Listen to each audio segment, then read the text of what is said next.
throughout history. The central role of women in society has ensured the stability, progress and long-term development of nations. Globally, women comprise of 43% of the world's agricultural labor force, rising to 70% in some countries. For instance, across Africa, 80% of the agricultural production comes from small farmers, most of whom are rural women. Over the years, women have established more defined roles in agriculture. In Nigeria, women are involved in agricultural production, processing and utilization.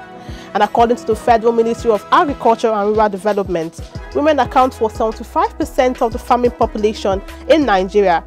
Welcome to Women in Business on iBrandTV.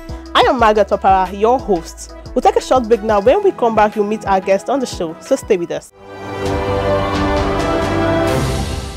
You're welcome back to the show. If you're just joining us, this is still Women in Business, and joining us now is Nkiru Pareki, an agripreneur.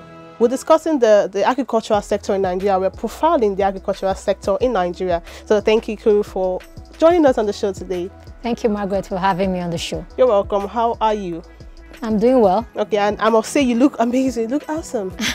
Thank you. There's a notion that it seems like agriculturists or agripreneurs rather are, or would I use the word farmers, are haggard looking, but you don't look like the notion at all. You look... I try to look as good as the produce from my farms. Oh, wow. So, yeah, correct. The CEO of Enviro Grow Farms. Yeah, you look awesome. But first of all, before we start up the main topic for today, agricultural sector in Nigeria, for you, how did you go into the sector? Actually, it started when I used to work for ExxonMobil. Okay. Then I did an air retirement. I moved to Canada. I did my MBA and I started working there.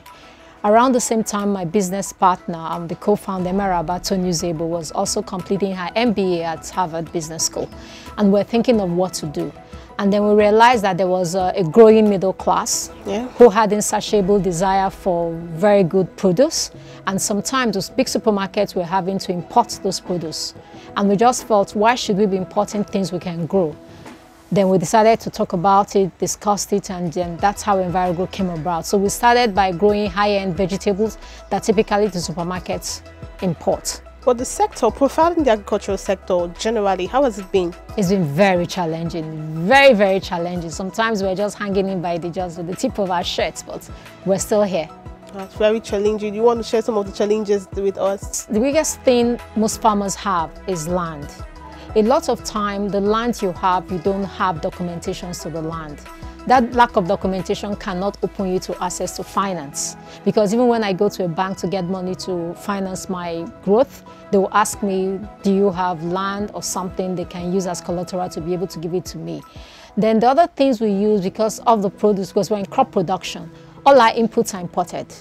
So imagine during the COVID period, the land borders were closed, the air borders were closed, countries were practicing protectionism.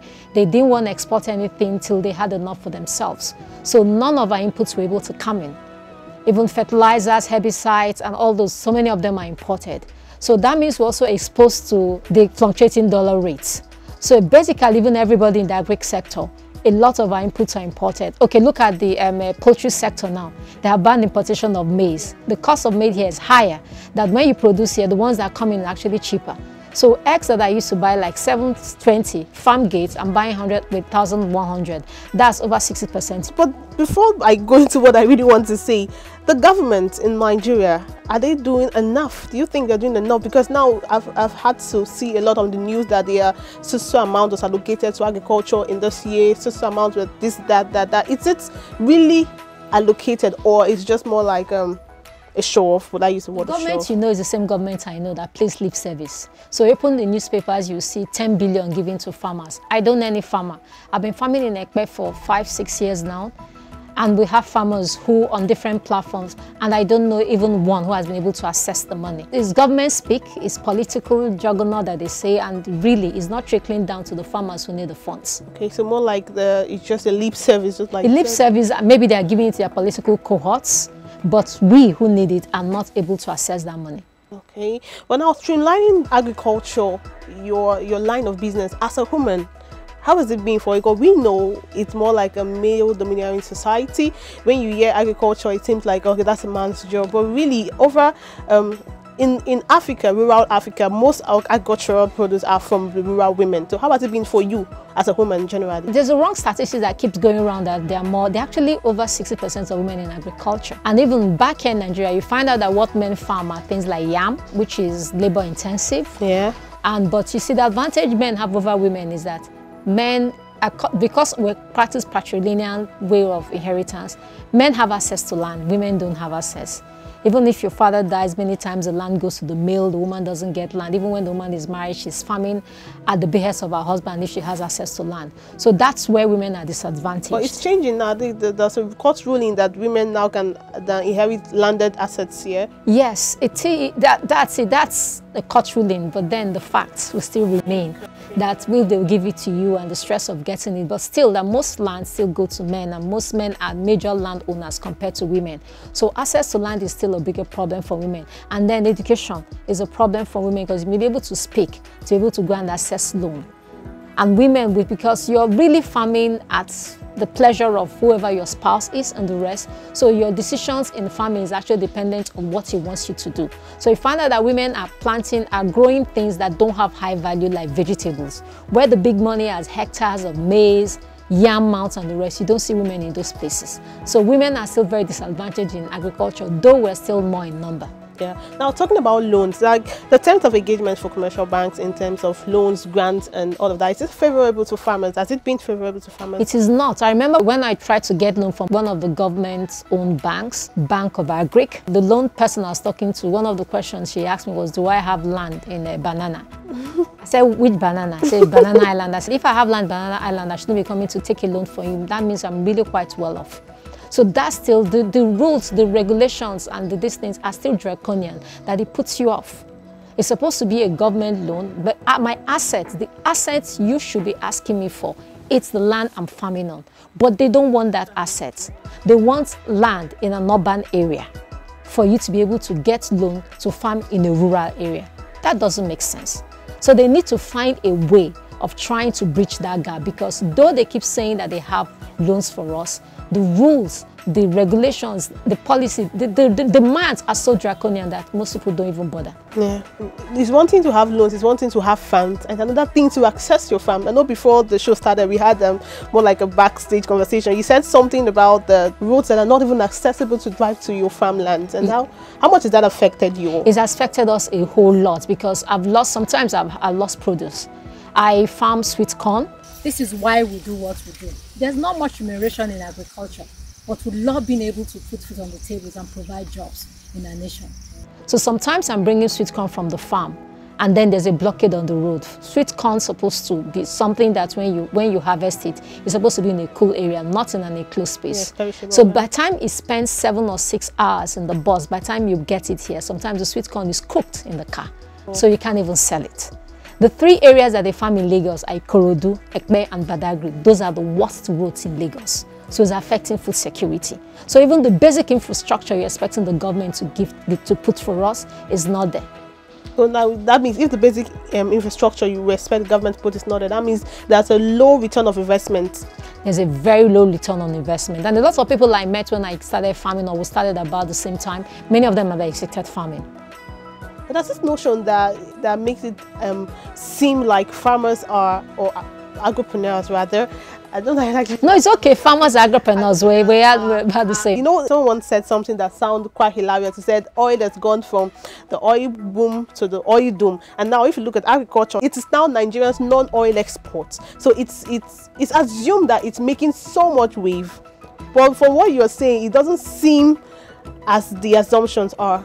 The thing is that lots of people are going to farming now because it's one of the industries that have the lowest barrier to entry. Once you have land, you can farm. Once you have land, you can build somewhere small and start and put your chicken. You don't need regulations and the rest. So it's easy for people to get into. If you want to go into manufacturing, you're talking about buying machineries, building a factory, and you're dealing with NAFDAC, with SUN and the rest. But you don't have all those agencies and issues with farming. So it's very easy. And bad as it is, people will have access. Even if they don't have access to where they live, they always have access to land in their rural areas. If they can't buy it, they're still land lease for farming. So because of the low barrier to entry, anybody who wants to start business, who doesn't want to do buying and selling, who doesn't want to do manufacturing, always thinks first of agriculture. So when you keep hearing that buzz, it looks like it's profitable. A lot of people are, it's not like a pyramid scheme.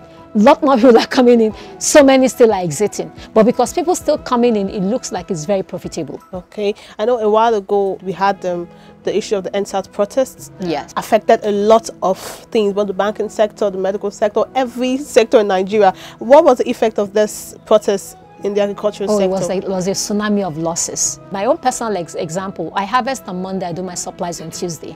The produce had come in on Monday. On Tuesday, we're preparing to start doing our deliveries to the supermarkets with individuals who have placed orders when we heard about the curfew. So we had to turn back. So people who had booked for produce couldn't get it. They hadn't paid. It was just an engagement of delivery. So I lost all that. We even saw pictures and videos of mile 12 and produce being stored, because you know these fresh produce have a very, very short life. Unlike maybe in the Western countries where they have cooling systems to keep it for a period of time. But even if you cool it, many of them still have short shelf life before you produce it. But we take straight from the farm to the markets. So if you don't sell that produce within 2 or 3 days and is not put in a good condition, everything you have grown is lost. So something you have grown for 3 months is ready at 70 days. You can't access your farm at 70 days. It is gone. Whatever you've put in the last 90 days, it is gone because you couldn't access it. So a lot of farmers lost so much money. And then we're seeing the effect in something like as onion, correct. The onions have gone from 22,000 a bag to 75,000 a bag. I mean, there are memes and people making jokes of how to cook without onions, you know, how to get around onions and all that. Even when you go and buy suya now, Malam is not even giving you onions. They'll put cucumber for you. What's really the reason for this? Is it because of the truck that were vandalized, or a lot of the truckers who were bringing produce from the north, especially the onions, they complained, and because I saw it in the papers, that their trucks were burnt with the product. And when they couldn't move things to the south, which is where the most consumption of food produced in the north happens, they diverted the things to Niger and to Ghana. And then they started getting higher prices. So if they're going to sell it to us, they're going to sell it to us at the price at which they're getting in Ghana, because they can lose. Correct. Well, before we go on, we'll have to take a short break now. So just thank you for this little one you're giving to us. I'm sure when we come back, we have a lot more to talk about. All right, we've been speaking to Nkiru Okpareke, CEO, Enviro Grow Farms. We'll take a short break now. When we come back, we have more for you on the show, only if you stay with us. You go enter market, just make you go buy fresh palm fruits. When you reach house, you go wash, you go pound. Your body go to pay you, even your fingernails go to pay you. But make una no worry, make una relax. I get good news for now. Una don't hear of Banga fresh palm fruit extract. All you need to do now, make you go for the open up. Take the amount where you want, put them for your pot. Which soup you want make? She na egusi, she na ogbono, she na vegetable, she na banga.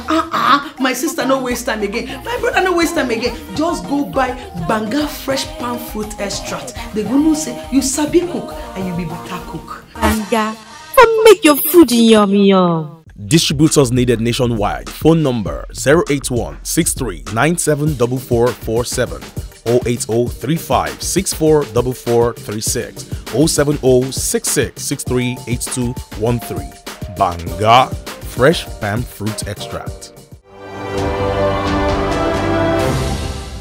You're welcome back to the show. If you're just tuning in, this is Women in Business on iBrandTV, and we've been speaking to Nkiru Okpareke, CEO, Enviro Grow Farms. So thank you so much for staying with us on the show. Right? Thank you for having me. All right, then. Before the break, you talked about the rise in the price of onion and other perishable goods as a result of the burnt trucks by the hoodlums that hijacked the NSAT protests. Yes. Yeah, correct. But then I want to talk about the land border closure. You know, for over a year now, the land borders have been shut down, and are you in support of these? And do you think farmers in Nigeria are ready to feed the growing population in Nigeria?